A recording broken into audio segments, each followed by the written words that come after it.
commence toujours les vidéos comme ça, c'est bizarre quand même, on dirait que je prie.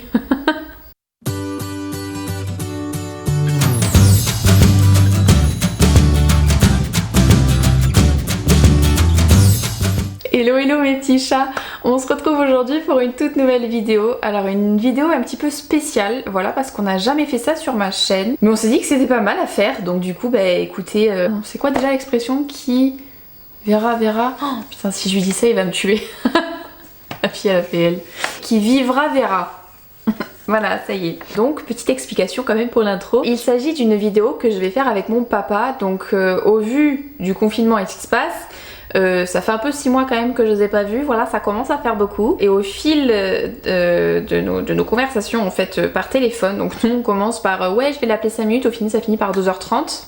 On a toujours des choses à dire, notamment au niveau des bibliothèques, hein, parce que je tiens ça de quelqu'un et c'est de lui. On s'était dit que vu que lui lit aussi beaucoup de livres, ça serait sympa du coup de faire quelques vidéos avec lui et notamment de ses avis livresques. Donc là il est pas là avec moi, mais on compte vous en filmer quand même pas mal au mois de juin, donc en espérant que ça vous plaise. J'ai un auteur qui m'a contacté pour lire son livre. Donc très gentil, si tu passes par là, merci à toi Franck pour l'envoi pour mon papa. Et je savais très bien que ce livre allait intéresser mon père. Donc du coup j'ai gentiment demandé à l'auteur s'il était possible que je l'envoie à mon papa. Et c'est moi qui ferai la chronique du coup de son livre, donc sur les réseaux et sur YouTube. Mon père a tellement aimé ce livre que du coup on s'est dit que ça pourrait être sympa de faire une petite interview. Donc là ça va être une interview par téléphone. Mais les prochaines fois, il sera avec moi en vidéo. Donc aujourd'hui, on va vous parler de le nouveau parleur de Frank J. Matthews. Je vous laisse admirer. Et on va appeler Papounet tout de suite. Il va entendre ça, il va me tuer. Mais pourquoi t'as dit Papounet? Ah oui, hein, parce que il y a marqué Papounet moi sur mon téléphone. Alors qu'est-ce que je te dise? Oui, allô? Oui. Oui. Tu es en vidéo, Papounet. Cette bonne blague à mettre. D'accord. Bonjour à tous. On l'a refait, bon alors. Bah non, parce que je t'ai appelé, donc on peut pas le refaire. Ah mince. Bon attends, je me peigne. Vas-y. Bon, je dis vous, mais c'est pour mes petits chats, hein, du coup. Bonjour, miaou. Ouh là là. On recommence. Bonjour, miaou. Comme je disais à mes petits chats, je leur disais que du coup, on allait se retrouver aussi en juin pour faire d'autres vidéos. Là, tu peux répondre, hein. Ah, oui. Alors, es-tu prêt, Papounet? Oui, j'espère qu'ils me voient pas parce qu'ils vont tous se casser, les mecs. Les filles. Les mecs, les filles, je pense que c'est autant des petits chats mâles que des petits chats femelles, hein. On est une grande famille. Donc vous voyez, j'ai pris mon petit carnet pour lui poser les questions. Donc il va y avoir 7 questions. Voilà, d'accord. Attends, je branche mon téléphone. Oh putain. On a le droit de dire des gros mots ou... Ah bah ils sont habitués. Ils sont habitués. D'accord. Oui, parce que nous, dans le sud... Voilà, on est très... Avec les putés et les cons. Et les cons, voilà. Alors chez nous, comme je vous l'ai pas encore dit ça, mais du coup vous allez savoir. Chez nous, les virgules c'est des putains et les points c'est des cons. Voilà. Alors, es-tu prêt? On peut aller au WC avant? Non, fallait y aller avant. Comme je vous ai dit, c'était sur le nouveau parleur de Frank J. Matthews. Donc si tu passes par là, Franck, et ben bien bonjour à toi. Je croyais que c'était Martine et les petits chats. Je suis stoïque. Ah bon. Question 1. Peux-tu nous décrire un peu l'histoire? Oh là. Ça commence bien. L'histoire. Oui, l'histoire du livre. Ouais, en fait, c'est un roman fantasy. Il faut le voir comme l'époque, c'est mi-Moyen-Âge, mi-Renaissance, en fait. Ok. Sur un continent où se trouve... il y a 4 pays différents.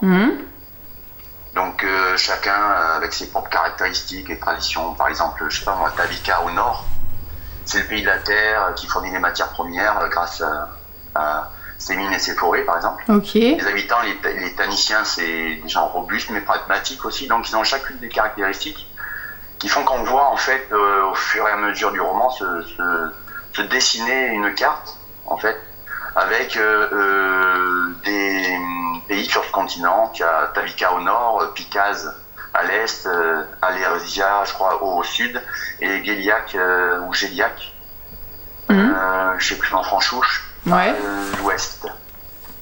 Ok. Voilà. Et c'était quoi la question? Oh putain, ça commence bien, c'est que la première. Hein. Du coup, on va suivre quel personnage là? En fait, on va être avec Degan. Moi, je l'appelle Degan. Ouais. Ça s'écrit Degan. D-E-G-A-N. Ouais. Et Degan. ce protagoniste qui en fait se trouve dans la cité d'Avir, il me semble, si ma mémoire est bonne. Putain, c'est toi qui l'as lu ou c'est moi? C'est la capitale en fait du pays Picase qui se trouve à l'ouest, il me semble. C'est une sorte de roman qui va permettre de découvrir une quête initiatique en fait. Et on va découvrir la place et le rôle dans un futur conflit qui va opposer l'ancien parleur, dit le corrompu, et le nouveau qui va être Degan. Mais ça, au fur et à mesure, on va le découvrir. Et voilà, donc... Ok. Alors, question 2. Est-ce que le personnage principal évolue bien dans le roman? Je te disais, en fait... comme tu nous disais, Papounet. Comme je vous disais, les petits chats. Miaou. Bon. En fait, c'est un personnage, on va le voir se découvrir. Et on va être avec lui au départ. Il faut le savoir, c'est un voleur. Mais qui a un code d'honneur, en fait. Ouais. Et il est avec son collègue, je ne me rappelle plus comment il s'appelle d'ailleurs. C'est Berthaud qui s'appelle, c'est son copain d'enfance en fait, et complice aussi dans ses larcins. Mais c'est pas vraiment le mauvais bouc, tu le sens, là tu commences à sentir ce qui se passe. Que c'est pas bon, il a été confronté à des malheurs dans sa jeunesse, on va dire, et puis il est donc devant le fait accompli depuis tout petit et va devoir commettre des larcins pour vivre. C'est ce bonhomme qu'on va découvrir au fur et à mesure, et avec l'introduction d'autres personnages qui sont secondaires mais qui sont quand même assez principaux en fait. Parce que lui, c'est le personnage principal, c'est le héros du roman, dans le premier tome. Mais on va vite découvrir avec la façon dont l'auteur nous les met en place, qu'il y a d'autres personnages qui vont se greffer à lui et qui vont être à même de lui permettre de comprendre où il est, qu'est-ce qu'il va devenir. C'est au fur et à mesure en fait. Okay. Et c'est là l'appétence, c'est l'envie qu'on a de continuer à avancer avec le personnage principal. C'est ça. Ok. Donc d'où la question 3. Qu'en est-il des personnages secondaires? C'est des personnages secondaires, mais secondaires pas dans le sens, parce qu'en fait ce sont des pièces maîtresses qui encadrent le héros, qui les gagnent donc. Donc les persos secondaires sont quand même assez importants ils sont bien travaillés dans le roman. Il y a un personnage qui est avec lui au départ, c'est Berthaud, qui fait les 400 coups. Par contre, on a après un autre personnage, c'est Nila. On découvre Nila avec un caractère bien trempé. J'adore cette bonne femme là. Elle est très sûre d'elle, mais elle a des failles quand même. Donc c'est pas un roman caricatural dans le sens où il y a quand même des failles. C'est pas des gens caricaturaux dans certains romans qu'on peut lire. Ils ont quand même ce trait très humain en fait. Ils ont une patte de l'auteur qui permet de voir qu'ils sont quand même ils peuvent être défaillants des fois chacun a sa personnalité bien définie quoi. Et là voilà, c'est ça, ça a bien été introduit, et en plus avec on a aussi un deuxième personnage, Arcos, le capitaine, le maître d'armes, qui est important aussi, et on s'apercevra qu'un colosse de cette acabit, il se fait tout petit quand la préceptrice de Degan est en train d'avoir les boules. Donc c'est quand même bien introduit tout ça. On découvre au fur et à mesure des personnages secondaires qui sont très peu en fait secondaires, parce que ils vont faire partie de ce groupe qui va être soudé au fur et à mesure et qui va aller vers le destin en fait qui leur est imparti. C'est ça que. Mais on les voit souvent dans le roman ou pas?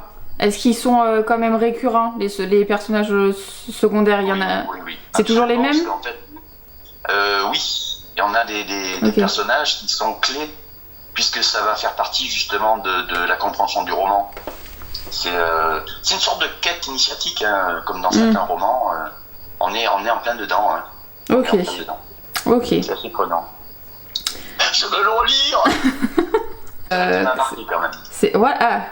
Ouais, vous voyez, il l'a dit, hein. Il a dit que ça l'avait marqué, donc je vous ai pas menti. Non, ça on va le couper parce que je ne sais plus ce que vous dites.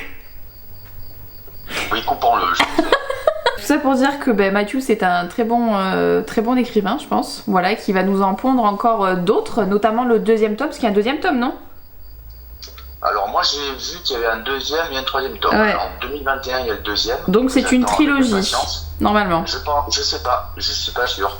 Faudra redemander. En fait, D'ailleurs, si jamais Franck tu passes par là, n'hésite pas à nous le mettre en commentaire. Du coup, si c'est une trilogie, si tu comptes en faire deux autres. J'aimerais bien qu'il en fasse 10. Voilà, donc question 4. As-tu été rapidement happé par ce roman? Mais je pense que la réponse est oui. Au revoir. J'ai commencé ce roman, je te l'avais déjà dit en fait. Je l'ai commencé avec appréhension parce que d'une part, moi je sortais d'une relecture d'un roman du genre. C'est David Gemmell. Je vais faire une petite aparté. Donc comme vous le savez, du coup, comme je vous ai dit, mon père lit beaucoup et il en a lu donc vraiment. En fait, moi j'avais déjà lu les Vélander, compagnie, Drus et compagnie. Et j'ai voulu me taper tout le... Donc j'en ai lu sur 30, j'en ai lu 23 je crois. Ouais. Donc il a lu pas mal de Gemmell, voilà, de David Gemmell. Donc je pense que les vidéos de juin, il y aura quelques séries de Gemmell. Voilà, fin de la petite aparté, oui. Là je vous dis, là il est un peu timide, vous verrez quand il sera là, ça va pas être pareil. J'avais cette appréhension, comme tu m'avais dit qu'il faudrait lire le truc, moi, en fait j'étais plutôt à reculons qu'autre chose. Mais j'avais aussi comme tard, moi, sur la balance de un autre poids lourd qui c'est David Eggins. D'ailleurs, j'avais eu, je crois, en courriel, c'est ce qu'il m'avait dit Franck. Qui avait lu du Eggins. Et quand moi, je me suis dit, il a lu du Eggins, et du Gemmell, j'ai compris pourquoi il avait cette appétence pour cette façon d'écrire. Oui. Parce qu'on retrouve cette patte-là, et puis... Et ce fameux David Eggins, c'est sa saga La Belgariad, pour ceux qui connaissent, donc en plusieurs tomes. Et moi, j'avais donc honnêtement commencé à lire à reculons, comme je disais. Et par contre, je me suis laissé porter par le style, les descriptions, les caractères, les personnages, l'humour aussi. Ça, c'est comme j'aime bien rigoler. Je veux dire, c'était bien placé, c'est ça. Parce qu'après, il y en a qui écrivent des romans avec de l'humour, mais des fois, ça efface le plaisir de lire l'histoire, en fait. Et là, c'est toujours bien mis, bien saupoudré au bon moment, au bon timing. C'est ça qui m'a intéressé. Et on peut voir dans les grands auteurs ce genre de possibilité de pouvoir instiller des moments d'humour avec des moments de gravité, de profondeur, et de l'histoire et des personnages. C'est ça qui m'a beaucoup intéressé, moi, en fait. À la limite, je vais lire moi aussi, mais non, ça m'intéresse. Question 5. T'attendais-tu à ça? Non. Mon problème, c'est après avoir lu beaucoup de romans, j'ai toujours, comme je te disais, moi j'ai toujours une tare sur ma balance où j'ai toujours des poids lourds qui viennent m'embêter parce que c'est comme quand tu joues à un jeu, certains jeux que tu joues, après les autres ils te paraissent fades. Les films que tu vois, d'autres te paraissent fades et c'est ça qui, surtout dans moi les romans, je lis depuis quelques décennies on va dire, j'en ai lu pas mal et quels que soient les genres, en fait. Donc, moi, ce qui m'intéresse, c'est les genres, ce qu'on appelle fantastique. Dans le fantastique, c'est la science-fiction, l'heroic fantasy, etc. Voilà d'ailleurs pourquoi je vous disais que j'avais proposé à Franck de faire lire, en fait, ce service presse à mon papa. Parce que je savais que moi, ça allait pas m'intéresser, mais je savais très bien que lui, ça allait l'intéresser. Donc c'est pour ça que je l'ai proposé et c'est pour ça aujourd'hui qu'on a eu l'idée de faire cette vidéo. Je t'avoue, j'ai eu peur moi de pas aimer en fait. Tu vois, de me dire, tu sais, j'avais le trouillomètre à zéro parce que je me suis dit mais qu'est-ce que je vais lui dire si j'apprécie pas. Eh ben là ça a été impeccable parce que j'ai franchement été bien happé par le roman puisque tout était en fait dans la qualité que j'attendais moi d'un grand auteur quoi en fait. Donc et je sais pas pour lui mettre des bon il m'a fait quand même un chèque il faut dire. C'est pas vrai. Non, je compte les zéros. J'avais justement la trouille de tomber sur un truc parce que depuis le temps que je lis ça va dire à peu près 46 ans que je lis des romans. Donc du coup on n'essaiera pas de deviner son âge hein. Non mais ça fait à peine 6 ans que je lis des romans. D'ailleurs, je t'ai eu à l'âge de 15 ans. C'est ça, bien sûr, bien évidemment. Donc, voilà, j'étais tiraillé entre ça, moi. Entre le fait de pas aimer, en fait. De voir, voilà, de le lire et de pas aimer. De le lire et de pas aimer. Et là, j'ai pris une petite claque, parce qu'en fait, ça m'a permis de voir qu'il y a encore des auteurs qui sont en devenir, qui peuvent, français, des auteurs français. Ne finis pas mes phrases. Des chiens font pas les chats. Hein. J'ai une grosse envie de voir et des auteurs français et des réalisateurs français et des scénaristes et sortir vraiment. Mais bon, comme on est bouffé par le monde anglo-saxon, c'est pas grave. Mais c'est vrai que dans le monde anglo-saxon, on a quand même des poids lourds. Eh ben, on se débrouille. En France, on peut faire du cocorico parce qu'on a avec un grand K. Donc, du coup, Franck, tu peux faire un cocorico? Oui, mais pas trop fort parce que j'ai mal aux oreilles. Question 6. Qu'as-tu préféré dans cette histoire et pourquoi? On est qu'au premier tome. Ce qu'il y a, c'est que moi, en fait, je dirais que c'est plutôt un sentiment général, en fait. Pour moi, hein, parce que je suis assez... convaincu que le style fait quand même pas mal. Donc moi j'étais convaincu en fait par son style, sa clarté, ses scènes, ses couleurs, tu vois, tu le ressens en fait. Ça me fait penser d'ailleurs un peu à Robert Howard, pour ceux qui connaissent, c'était l'auteur de Conan le Barbare, qui est mort en 1936. Lui il avait cette concision, cet auteur, un peu comme lorsque tu lis des poèmes. Il suffit de peu de mots pour décrire quand même quelque chose qui est intéressant, et tu peux te ressentir plein de choses. Eh bien, je l'ai ressenti. Autant que je l'avais ressenti sur Gmail, et c'est pour ça qu'il m'intéressait, ou Weddings. Eh bien là, parce que des fois, tu tombes sur des auteurs qui vont en longueur, qui traînent, qui sont un peu lourds. Et là, c'est pas qu'il est léger, mais il est concis et il va là où il faut, au moment qu'il faut, en décrivant, etc. Et c'est ce qui m'a amené, moi, à me prendre d'amitié pour les personnages, avec cet humour instillé, et puis de vouloir connaître la suite, quoi. Alors bon, je l'ai lu, moi, en presque une seule traite, hein, sauf quand, vers la fin, j'ai vu qu'il me restait quelques pages, j'ai freiné à fond. Ça m'a laissé un goût inachevé, parce que j'attends le tome 2 prochain, quoi. J'attends le 2, j'attends le 3, j'espère qu'il y aura un 4e. Enfin, je sais pas. Vu comme c'est parti, je peux pas te dire, en fait. Peu importe, je prends. D'ailleurs, je te remercie parce que sans toi, j'aurais pas pu avoir cette petite pépite là dans mon escarcelle. Et c'est intéressant parce que... Donc j'ai bien fait de demander et de l'envoyer.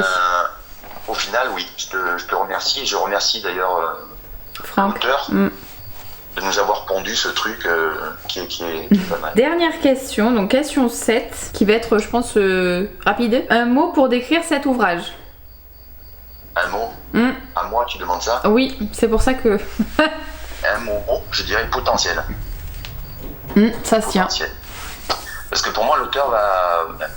Moi, ce qu'en fait, je veux retenir, c'est le plaisir que j'ai à lire, que j'ai à manger un bon plat, que j'ai à voir un bon film, que j'ai à écouter une belle musique, en fait. Mais après, c'est subjectif, hein, c'est une question de goût. Eh ben, moi, j'ai vu que c'est un auteur qui est assez jeune, comparativement à moi, on va dire.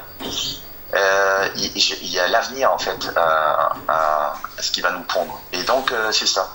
Je pense qu'il va nous donner du plaisir à lire encore ses prochains romans. Et que ce soit pour cette suite ou pour d'autres œuvres en devenir. Il semblait d'ailleurs qu'il... Oui, normalement, alors je crois qu'il est censé en écrire, il est en train d'en écrire un autre, je crois. Il me semble. Un petit peu la suite, voilà. Donc, et ça, voilà, donc je trépigne, je suis... voilà, en un seul mot, ce que je peux dire en plusieurs, c'est le potentiel. Voilà, il y a un truc là. Ok. Voilà. Je vais garder du coup Papounet au téléphone pour vous clôturer cette vidéo. Donc reste avec moi Papounet, ne quitte pas. T'es obligé de dire Papounet. Vous voyez, je vous l'avais dit. J'étais sûre. Non, vous voyez, je vous l'avais dit qu'il allait me dire quelque chose sur le Papounet et ça n'a pas manqué, voilà. Donc écoutez, voilà mes petits chats, donc c'est fini pour cette interview. J'espère que ça vous a plu. N'hésitez pas à nous dire du coup, parce que je pense que si jamais vous êtes nombreux à nous laisser des commentaires, je répondrai du coup avec mon papa. Moi je vous fais tout plein de gros bisous, comme je vous ai déjà dit, portez-vous bien, faites attention à vous. Prenez soin de vous et moi je vous dis à très bientôt dans une prochaine vidéo. Bisous.